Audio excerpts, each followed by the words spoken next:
আজ সকালে যখন পাখিগুলোকে খাবার দিতে এসেছিলাম তখন এসে দেখেছিলাম যেখানে মুরগিগুলো ডিম পাড়ে সেখানে কিন্তু ডিম পাড়তে বসে রয়েছে।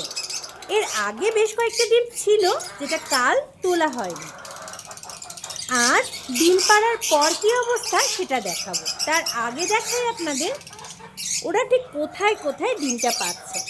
এর আগে কিন্তু একটা ভিডিওতে আপনাদের দেখিয়ে দিয়েছিলাম যে আমাদের লাভবার্ডের কলোনিগুলোর ওপরে ওরা ডিম পেড়েছে।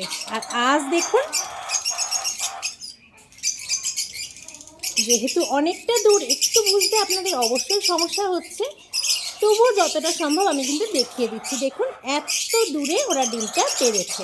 ওখানে কিন্তু দুটো ডিম আমি দেখতে পেয়েছি, জানি না কীভাবে বের করা সম্ভব হবে, কিন্তু ওখানে দুটো ডিম রয়েছে। আর যেখানে ওরা কন্টিনিউ ডিম দিচ্ছে, আপনারা দেখে বলুন তো এখানে ঠিক কতগুলো ডিম রয়েছে এই মুহূর্তে।